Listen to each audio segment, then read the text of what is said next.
Hey guys, this is the Infernoman, and we do budget, jank, fun, and Magic the Gathering Arena. Now, before we get into it, if you like the content that I put out there, I would greatly appreciate it if you hit me up with a like, or even better, subscribe to me. It really does show people that they care about what I do. If you have any questions, comments, stuff you'd like to see discussed, or if you want to talk to me directly, you can at me on Twitter or chat directly with me as I do stream 2 to 3 times a week on Twitch. Sometimes it's Magic, sometimes it's other games. Either way, a visual link for those are going to be up on the screen right now, and I will have direct links in the details below. Now that we have that out of the way, let's get into this deck. And for today's deck, we're talking about Orzhov Vampires. This tribal deck has at face value a beatdown plan, but it also thrives on life gain and drain synergies, and it has a few small surprises tucked in within. We're only using 6 rares and 2 mythics in this deck, so it's really easy to make and it's actually very fun to play. For the newer viewers out there, here's how we break this down. First, we'll cover the creatures in the deck first, then we will go over the non-creature spells, then we will go over the land base, if applicable, the sideboard. We'll have a match with Sparky to give you an idea of what this deck is trying to do, and at the end, if you like this deck, a way to upgrade the deck. Now that we have the game plan settled, let's begin. This is a tribal deck at the core, and our 30 creatures we pack show that. To begin, Knight of the Even Legion. For 1 mana, 1/2, Vampire Knight. 3 mana, Knight of the Even Legion gets +3/+3 and gains Death Touch until end of turn. At the beginning of your end step, if a player lost 4 or more life this turn, put a +1/+1 counter on Knight of the Even Legion. It's an amazing 1-drop and can be a threat on its own thanks to the ability it has. If unchecked, however, it can become a scary threat, so expect this to be the target of removal early on. Vampire of the Dire Moon, a 1 mana 1/1 vampire with Death Touch and Lifelink. It's a simple creature, and we need another 1-drop to play on turn 1. Its Death Touch ability helps block other creatures from attacking, or at least trade with another attacking creature that's hopefully bigger than it. Gifted Aetherborn, 2 black mana for a 2/3 Aetherborn vampire, also with Death Touch and Lifelink. It's a stronger vampire than the Dire Moon. It does the exact same thing as it. The Lifelink of both of these creatures, however, is relevant, and I will explain why in a little bit. Adonto Vanguard, 2 mana, 1/1 vampire soldier. As long as the Vanguard is attacking, it gets +2/+0. You may pay 4 life, and the Vanguard gains indestructible until end of turn. Your second creature that is meant to be attacking along with the Knight of the Even Legion. It can protect itself with its ability, but be mindful of your life total if you use it. Fun fact actually, using the ability before your end step will trigger the Knight of the Even Legion's second ability. Blood Artist. For 2 mana, 0/1 vampire. When Blood Artist or another creature dies, target player loses 1 life and you gain 1 life. Its ability does trigger off with any creature dying, so in some cases trading our weaker creatures like the Vampire of the Dire Moon for something else can help us close out the game faster. Having said that, it is otherwise not really doing much of anything, and that's why we're only going to use 2 in the deck. Legion Lieutenant. 2 mana, 2/2 Vampire Knight. Other vampires you control get +1/+1. It's our only lord in the deck, but every little bit helps. Like the Even Legion, expect this to be the target of removal immediately. Indulging Patrician. 3 mana, 1/4 Vampire Noble, flying and lifelink. At the beginning of your end step, if you gain 3 or more life this turn, each opponent loses 3 life. It's our only evasive creature in the deck, but the ability to synergize with the lifelink vampires really is sweet. Helps sponge other creatures with the good defenses it has, and it doesn't need to attack to actually trigger its ability. However, I will going to say personally, this is a bit of a flex spot in the deck. I'll discuss why in the upgrade section, what you may consider here down the line. Silver Smoke Ghoul, 3 mana, 3/1 zombie vampire. At the beginning of your end step, if you gain 3 or more life this turn, return Silver Smoke Ghoul from your graveyard to the battlefield tapped. You may pay 2 and sacrifice the ghoul to draw a card. This card is our multi-purpose creature. We can sack it for a card draw if we need to, or have it attack. This is part of a simple combo we will actually talk about in a little bit when we get to the non-creature package. Veto, Thorn of the Dusk Rose, 3 mana, 1/3 Vampire Cleric. When you gain life, target opponent loses that much life. For 5 mana, creatures you control gain lifelink until end of turn. Remember all those lifelinking creatures we just talked about? Well, here's your major payoff for that. Our finisher that can close out the game very quickly if we can also activate the ability.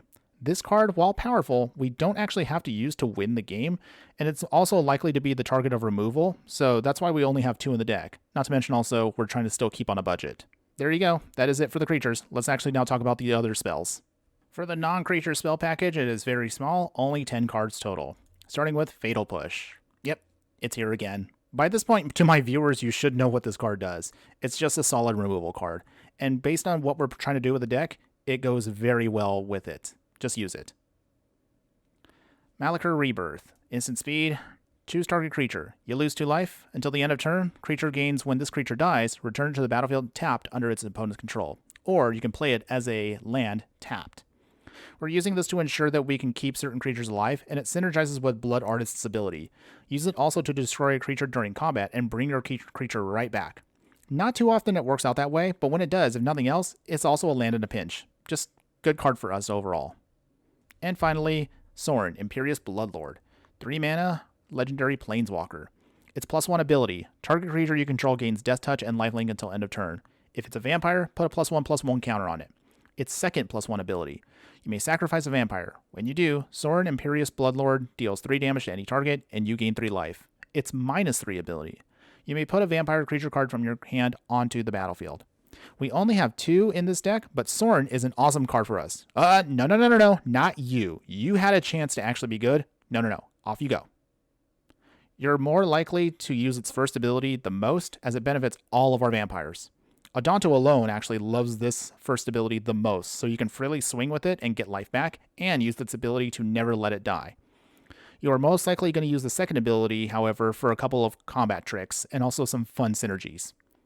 Silver Smoke Ghoul and Indulgent Patrician benefit from the second ability the most, because if you remember from those cards, the magic number for their abilities is 3 life, and that's exactly what the second ability can do for you.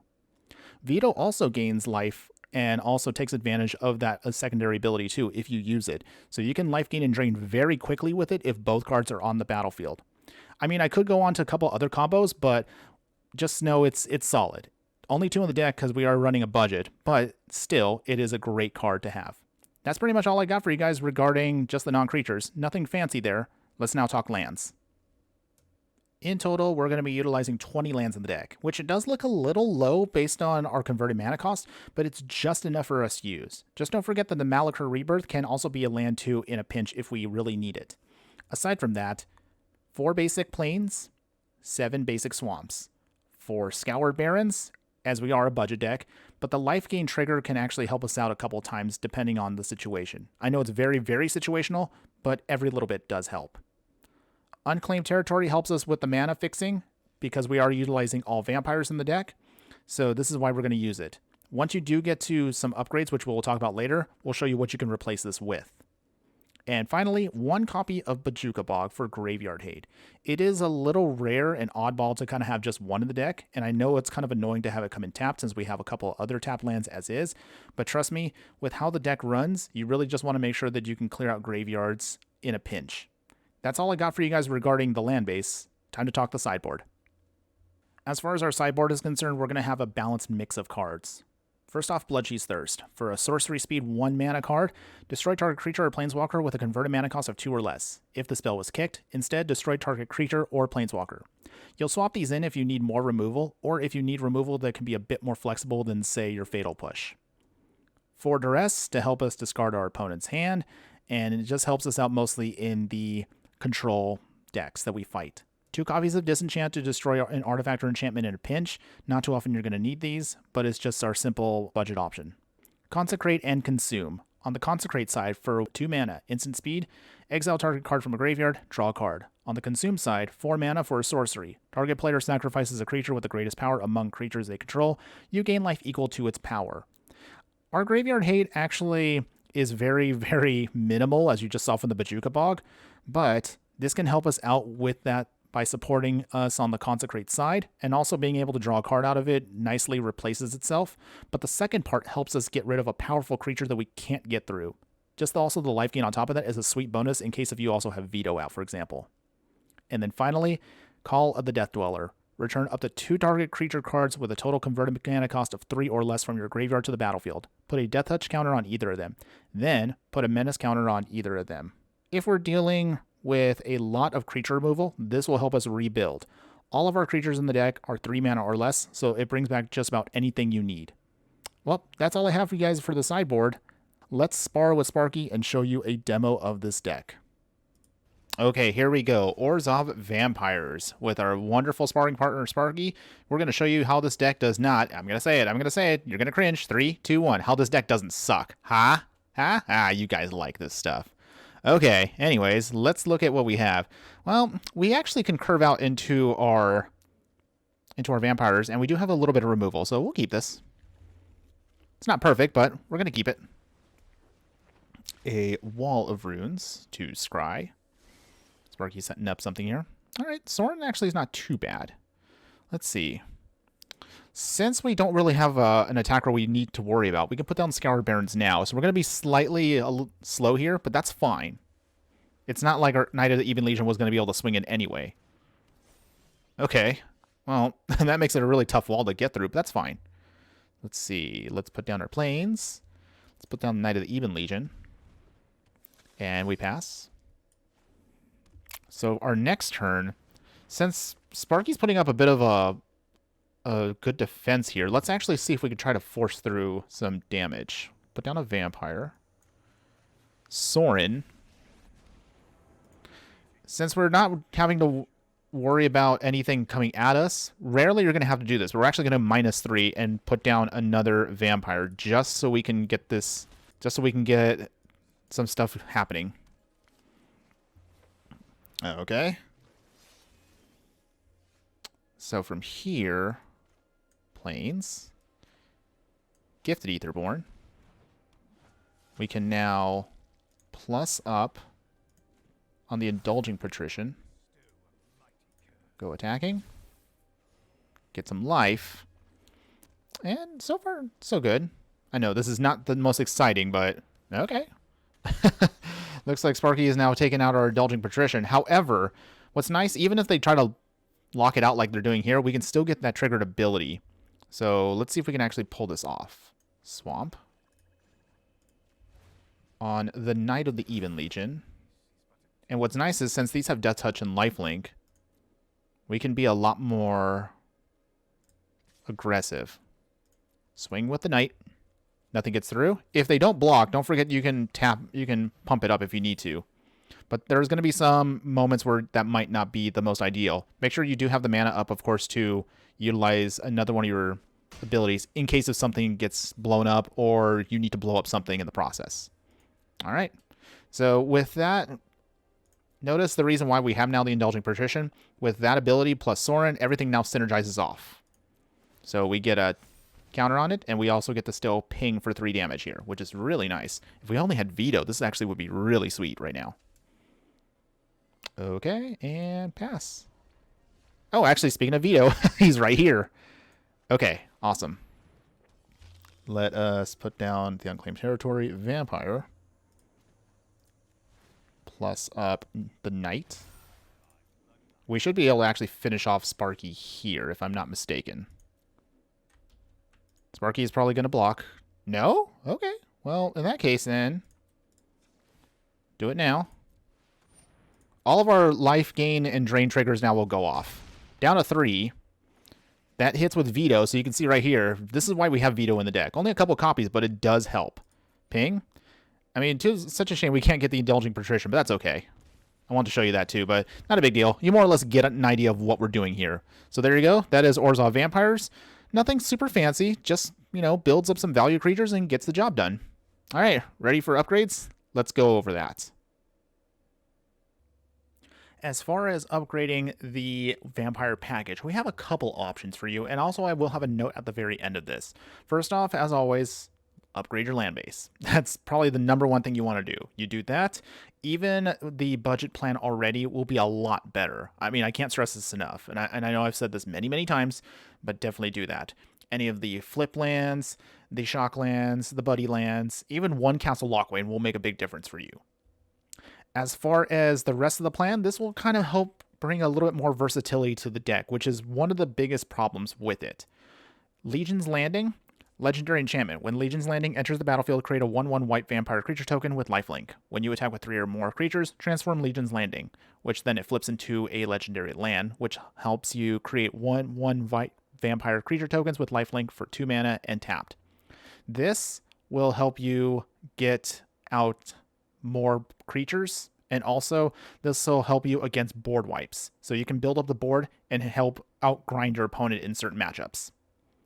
Thoughtseize is mostly just to replace the duress that we have. It's just more powerful. That 2 life lost doesn't make a big difference since many of our creatures have lifelink on them. Heliod's Intervention, this is going to be a little bit more of my personal choice, but this is going to be something that you can put in the sideboard as well, mostly to replace those disenchants. The great thing about this is you can flex it either to destroy an X amount of target artifacts or enchantments, or that target player gains twice X life. Gaining twice X life with this while using Veto gives you a very surprising way to finish out the game, so don't underestimate this. If you are looking to fix the flex spot that I mentioned with the Indulging Patrician, you have a couple options here. If you are still on a budget, you could still consider the Bloodthirsty Aerialist that I mentioned earlier.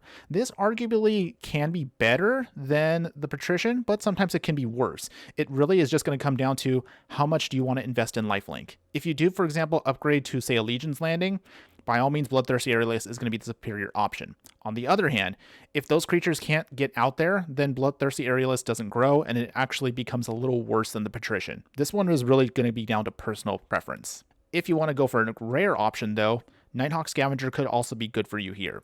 As you can see, Nighthawk Scavenger has Flying, Death Touch, and Lifelink. The Scavenger's power is equal to 1, plus the number of cards types among cards in your opponent's graveyard. This is much more powerful, and it gets really big very quickly if you can just ensure that your opponent dumps stuff into the yard. There is, however, one contradiction with this, which is going to be explained with another card I'm going to talk about in a second. The only other option, however, if you don't want to deal with more creatures, but say like you really want to focus more on trying to draw cards to refuel your hand, Phyrexian Arena will be better for you here. This enchantment for 3 mana, at the beginning of your upkeep, draw a card and you lose the 1 life. That life lost, as I mentioned before, is not going to be a big difference with this deck, since you are going to be focusing a lot on life gain. So being able to refuel your hand fixes a problem that the main version of this has, and this also goes well with the Castle Lochwain. Leyline of the Void for 4 mana enchantment. If Leyline of the Void is in your opening hand, you may begin the game with it on the battlefield. If a card will be put into an opponent's graveyard from anywhere, exile it. As I just mentioned right now with the Nighthawk Scavenger, this is kind of contradictive with the Leyline. However, if you really are shaky about graveyards, then throw this into at least the sideboard. Finally, Agadim's Awakening. An X and 3 black mana sorcery. Return from your graveyard to the battlefield any number of target creature cards that each have a different converted mana cost, X or less. Or you can put it onto the battlefield as a land, and it enters in untapped if you pay 3 life. If you don't, it just comes in tapped. This is also going to be another flex card that you can use to fill out some of your lands. Yes, this might hurt you when you really need to put a land out on the field, but being able to use it as a sorcery that can bring back a lot of your vampires that get blown up also, again, fixes a problem that the main deck has. Still, I honestly don't have much else for you. You actually don't even need to do many of these changeovers to make the deck already good. Aside from possibly the land base, I honestly think the main deck is actually decent as is. And the only reason why I'm going to say that is, even though I have suggestions for you, I would honestly maybe hold off just a little bit longer on upgrading this deck. And the main reason for that is, unless if you have some of these cards now and you want to upgrade this, remember that in a couple months, we're going to have another chance to go back to Innistrad. And if for those of you that are unaware, Innistrad was a plane that focused on spirits, werewolves, and vampires. So I anticipate that we're going to get a lot more vampire support when that time comes. However, if you do want to upgrade what we have now, as I just mentioned right now, all of these are actually pretty decent for you. It really depends on what style of vampires you want to play. If you want to go more aggro, we have some better creatures for you. If you just want to focus on better support, we do have a lot of support options to fix the problems of the main deck. But again, lands first, and then upgrade the rest. All right? And that is Orzhov Vampires. So, what do you think? Are you a fan of tribal decks with multiple synergies? Do you like life gain and drain strategies? Do you just think vampires are cool? I mean, if so, just consider this deck. If you think I missed something, if you want to see more budget decks, or if you just feel like saying something, be sure to leave a comment below. I would love to hear from all of you guys. I don't know about you guys, but I want to see if I can actually upgrade this and see how well it really does. I mean, I really do want to sink my teeth into this. Come on. That was a good one. So thanks again for watching, guys. Be sure to like and subscribe if I helped you out or at least entertained you. And until next time, when in doubt, jank 'em out. Later.